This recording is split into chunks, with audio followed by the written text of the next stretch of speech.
All right. Thank y'all for being here. And I mean that. I appreciate whoever's paying for y'all to fly or drive, whatever you did to get here. Appreciate that. And proud of our team, proud of our staff. And when I say our team, I'm meeting the guys that are back home. We only traveled 70. Scout teams did a great job this week. All our support staff. And it takes a village.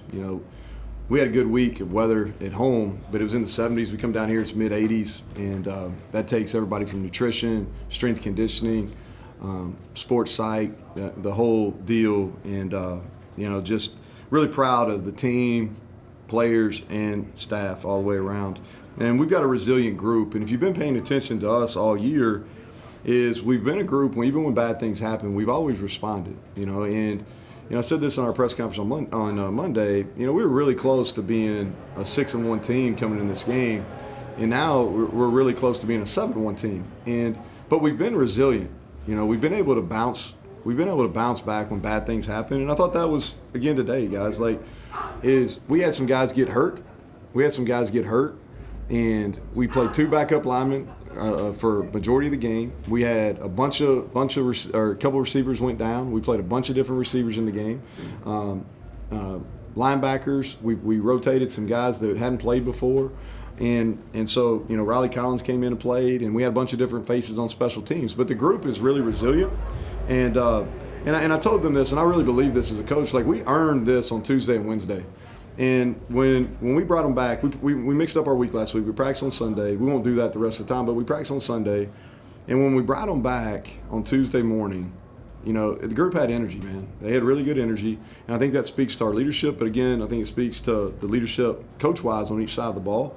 But we earned that. And I thought really what it came down to is our brand of football when we're playing well is we're disciplined, and you can see that. We got 4 penalties in the game, and 2 of them right at the end. We're careless.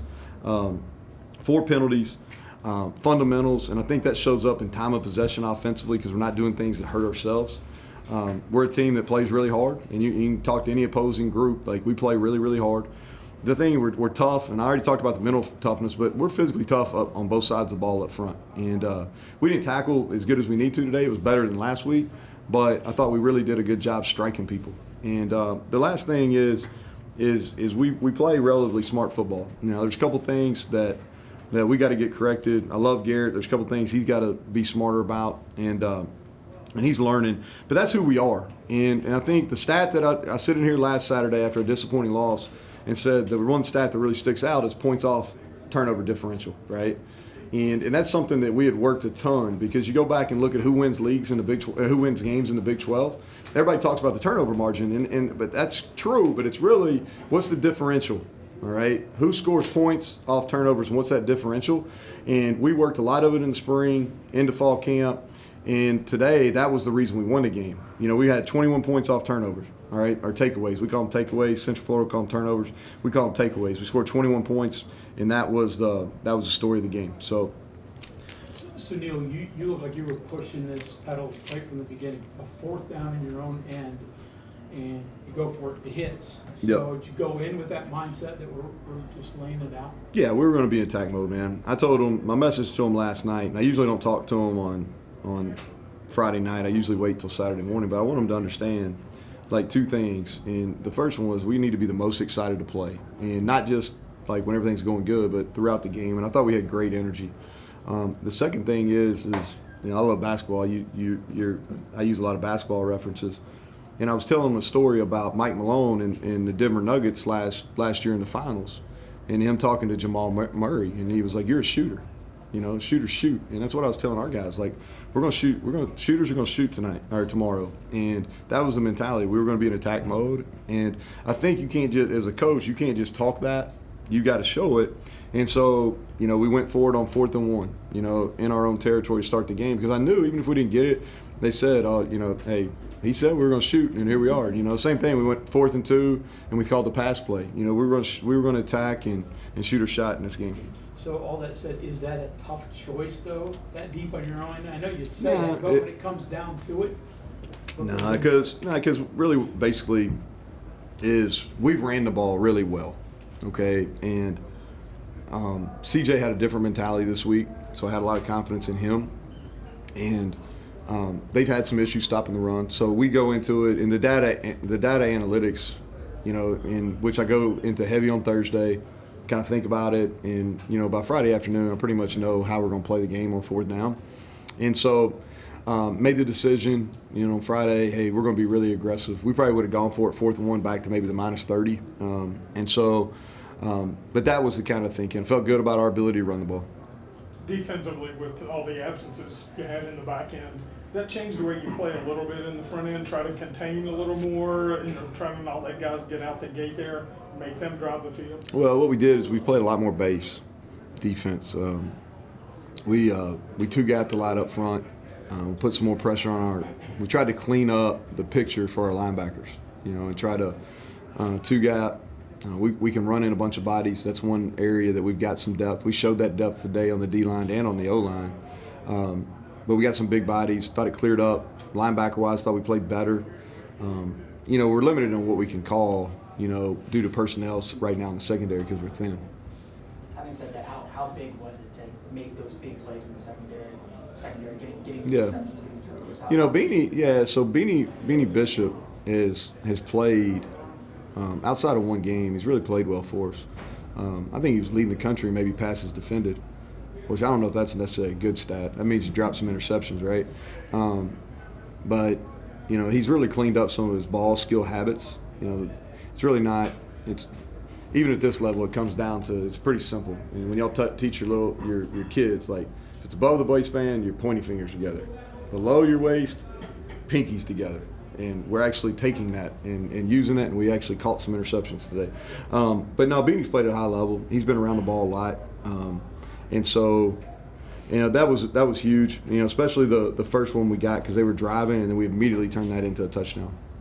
What's the value of having guys like Nick Brown, Jaquay Hubbard that they give you a series, they get you out of the game if need be? Yeah, well, they played a lot of football.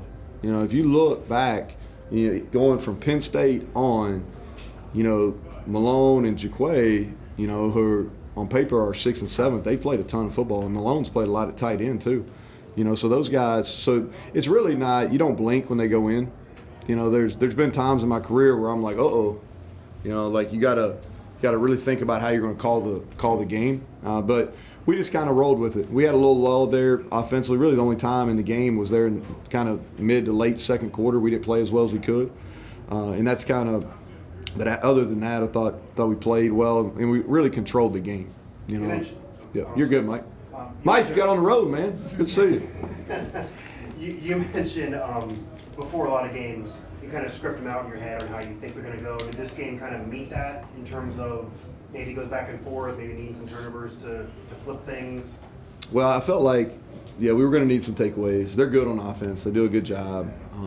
Some of the areas where they're good, we've got some issues. And so I felt like the key was us getting first downs on offense. Like this was a game we had to control the clock and get made first downs. And I felt like if we get made first downs, we'd eventually get first downs.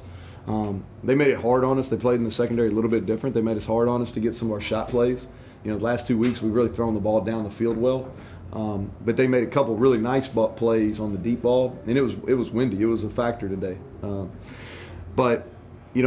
so it played out in the fact that we were able to control. I think it was 36 to 24. I mean, and we were 9 of 15 on end of possession downs. They were 10 of 12. That's not very good for us. But we were able to stay out there, and those first downs eventually led to touchdowns. Did you like what you saw from your running backs? But, Sorry, did you like what you saw from your running backs today? Well, I thought this was CJ's best game since Pitt. And when he runs like that, man, he's a load. And the thing that today was he was so good after contact, even on that last drive. He was so good after contact. He was upset. He wanted to score a touchdown on that last drive. I was like, that ain't the way we're going to roll. Garrett's toughness, what it brings out in everybody else around him. They see that. Yeah. I love the kid, but some of his toughness, he gets himself hit. You know what I mean? Like Jed you played the position. So, I love his toughness. And I mean this, is we've got a shot every week because of him. So every game we play, he's going to give us a shot to win the game. All right? But he's got to play within himself. And the one where he got smoked and got the win, he should have handed the ball off. The end runs 3 yards up the field. Hand the ball off. And we go into the game, and that's the other thing, Mike, I should have said, is we put a ton on Garrett in this game. Like, we ran him more. We did a lot more read stuff than we have in the past. This is really what we planned on looking like, but he got hurt, and so we put a lot on him. So he's going to miss one or two, but they can't be egregious, right? And that was egregious, and he got smoked for it. But he's got a lot of toughness, and kids follow him.